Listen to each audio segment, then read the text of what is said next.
Number నేను మీ అందరికి చెప్తా. అందరూ ఒక్కసారి కూడా నంబర్ డైల్ చేయండి.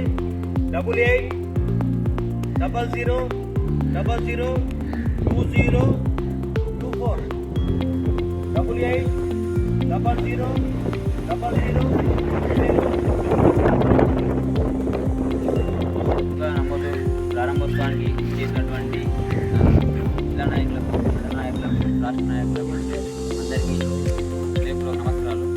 అదేవిధంగా మనం సభ్యత నమోదు కార్యక్రమం ఏదైతే సభ్యత నమోదు కార్యక్రమం డ్రైవ్ ఉందో దీంట్లో పాల్గొన్న ప్రతి ఒక్క కార్యకర్తలకు శుభాభినందనలు. అదేవిధంగా మనం ప్రతి ఒక్కరం కూడా చేస్తున్నాం. ఓన్లీ నంబర్ ద్వారా కాకుండా మీ ఫోన్లో నమో యాప్ డౌన్లోడ్ చేసుకోండి. నమో యాప్ డౌన్లోడ్ చేసుకొని ఆ యాప్ ద్వారా వేయండి. మీ రిఫరల్ కోడ్ ఉంటుంది. ఆ కోడ్ ద్వారా ఎంపీ గారి కోడ్ ద్వారా మనం చేస్తే మన రిఫరల్స్ సంఖ్య కింద ఉంటుంది. మన కార్డ్స్ డౌన్లోడ్ అవుతాయి. అదేవిధంగా మనం ఈ ఏదైతే ఈ పర్ఫామ్ ఉందో దీనిలో రాయడానికి నాకు చాలా సులభంగా ఉంటుంది. అట్లా చేస్తే మంచిగా ఉంటుందని అనుకుంటున్నాం. అదేవిధంగా ఇప్పటివరకు మన ఇసపల్లి గ్రామంలో శాఖ పిలుపు మేరకు, అలాగే జిల్లా శాఖ పిలుపు మేరకు ఆర్మూర్ మండలం ఇసపల్లి గ్రామంలో సభ్యత్వ నమోదు కార్యక్రమాన్ని ఈరోజు మండలంలో ప్రారంభించడం జరిగింది.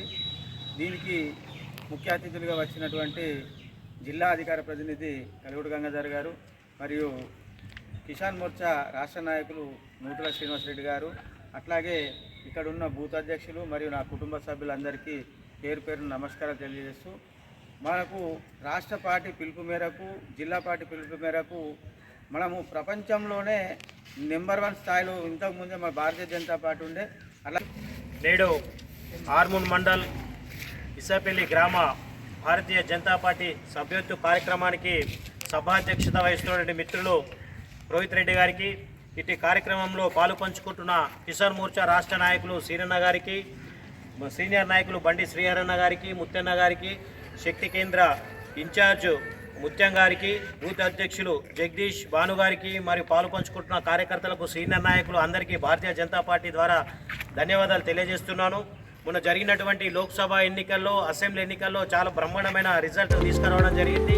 ఈ గ్రామం ఇక్కడ పోలైన ఓట్లలో 60% కంటే ఎక్కువ భారతీయ జనతా పార్టీకి ఓట్లు పడ్డాయి. చాలా సంతోషం. కష్టపడ్డ ప్రతి నాయకునికి, కార్యకర్తకు పేరు పేరున నా హృదయపూర్వక ధన్యవాదాలు తెలియజేస్తున్నాను. జాతీయ పార్టీ ఇచ్చిన పిలుపు మేరకు, జిల్లా పార్టీ ఆదేశానుసారం ఈరోజు సభ్యత్వ నమోదుని కూడా మనం బూతులలో బ్రహ్మాండంగా వేసుకోవాలి. ఇక్కడ 2 బూతులు ఉన్నాయి. ఈరోజు నాయకులకు, కార్యకర్తలకు దిశానిర్దేశం చేయడం జరిగింది. రాబోయే ఎన్నికల్లో మన స్థానికంగా బలంగా ఉండాలంటే భారతీయ జనతా పార్టీ బలంగా ఉండాలా. ఇసపల్లి గ్రామంలో బలంగా ఉన్నదని మొన్న ఎన్నికల్లో చూపించారు కాబట్టి ఇంకా బలంగా రాబోయే ఎన్నికల్లో కూడా పార్టీని బాగా పటిష్టం చేయాలని నేను మీ అందరికీ సవినయంగా కోరుతున్నా. ఈరోజు మనం చూసినట్టయితే ఈరోజు ఇసపల్లి గ్రామంలో 2 బూతులు ఉన్నాయి. 1000 ఓట్ల కంటే ఇంకా భారతీయ జనతా పార్టీకి వచ్చినాయి కాబట్టి బూత్కు 500 చొప్పున అందరూ కూడా సీనియర్ నాయకులు, శక్తి కేంద్ర ఇన్ఛార్జులు, కార్యకర్తలు, బూత్ అధ్యక్షులు అందరు కలిసి చేయాలని దిశానిర్దేశం చేయడం జరిగింది. ఈరోజు మనం చూసినట్టయితే ఇక్కడ రాష్ట్రంలో పాలిస్తున్నటువంటి కాంగ్రెస్ పార్టీని చూసినట్టయితే ఈరోజు ఎన్నికలకు ముందు ఎన్నో కొంతమ్మ కోరికలు చెప్పి కనీసం ఎలాంటి వసతులు కూడా వేయలేని పరిస్థితి ఉంది. ఈరోజు మన ప్రాంతం వ్యవసాయానికి చాలా ఆధారపడ్డ ప్రాంతం. మొన్న మనం రైతు రుణాలు మాఫీ చూసినట్టయితే పెద్ద యాడ్లు వేసుకున్నారు, పెద్ద ప్రకటనలు చేసుకున్నారు. కానీ 100కు 30% కూడా వాళ్ళు రుణాలు ఇయ్యలేదు. ఇక ఫ్రీ బస్ అంటున్నారు. లేడీస్ ఫ్రీ బస్సులలో కొట్టుకుంటున్నారు. కనీసం కొత్త బస్సులు ఇచ్చే పరిస్థితి లేదు. మన ఎమ్మెల్యే రాకేష్ అన్న గెలిచినప్పటి నుంచి ఏ ఆర్ఎన్బి కానివ్వండి, ఇరిగేషన్ కానివ్వండి, పంచాయరాజ్ కానివ్వండి, కుల సంఘాలకు కూడా నిధులు కావాలని చెప్తా ఉంటే ఈరోజు సీఎం రేవంత్ రెడ్డి కూడా ₹1 నిధులు ఇచ్చే పరిస్థితులు లేడు. ఒక 2 బస్సులు కూడా కొత్త ఇచ్చే పరిస్థితి లేడు. ఈరోజు ఎంపీ అరవింద్ అన్న కానివ్వండి, రాకేష్ అన్న కానివ్వండి, ఎమ్మెల్యే రాకేష్ అన్న కానివ్వండి, ఈరోజు ప్రజా సంక్షేమే ధ్యేయంగా వారు పనిచేస్తూ ఉన్నారు. కాబట్టి ఈరోజు రాష్ట్ర ప్రభుత్వ వైఫల్యాలను కూడా మీరు ప్రజలకు తీసుకెళ్లాలా. మన ప్రాంతంలో రైతులు, బడుగు బలహీన వర్గాలు, బీసీలు కూడా నివసిస్తున్నటువంటి ప్రాంతం. ఈరోజు బీసీలకు కూడా ఏం కూడా ప్రభుత్వం ఏం చేస్తలేదు. రాజకీయంగా కాంగ్రెస్ పార్టీని రాజకీయ నిరుద్యోగానికి భర్తీ చేసుకోవడానికి వారు రాష్ట్ర స్థాయిలో ఒక చైర్మన్లు నియమించుకొని, ఒక ఆఫీసు నియమించుకొని కార్లు పెట్టుకున్నారు. ఆ చైర్మన్ పోస్టులకు కూడా బడ్జెట్లో 0 నిధులు ఉన్నాయి. ఇవన్నీ కూడా మీరు ప్రజల్లోకి తీసుకెళ్లాలా. ఈరోజు మోడీజీ నాయకత్వంలో మన రామ మందిరం నిర్మించుకున్నాం, 370 ఆర్టికల్ నిర్మించుకున్నాం. ప్రతి రేషన్లో ప్రతి లబ్ధిదారులకు ఇలా మనం ఫ్రీగా బియ్యం ఇస్తున్నాం.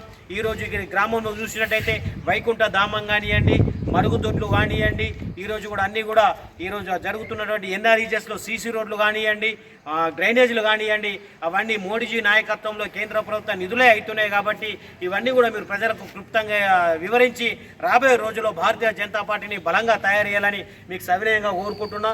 అట్లాగే సెప్టెంబర్ 17 నాడు మన ప్రధాని మోడీజీ జన్మదినం ఉంది కాబట్టి అక్కడి వరకు మీరు తొందరగా సభ్యత్వం చేసి మోడీజీకి బహుమానంగా ఆ రోజు కంటే ఒకరోజు ముందు మీరు సభ్యత్వాన్ని కంప్లీట్ చేసి ఇవ్వవలసిందిగా నేను అందరికీ పేరు పేరున నేను కోరుతా ఉన్నా. ఈ అవకాశం ఇచ్చిన పెద్దలకు నా హృదయపూర్వక ధన్యవాదాలు తెలియజేస్తున్నాను. జై Sriram. Thanks for watching. Like, share and subscribe.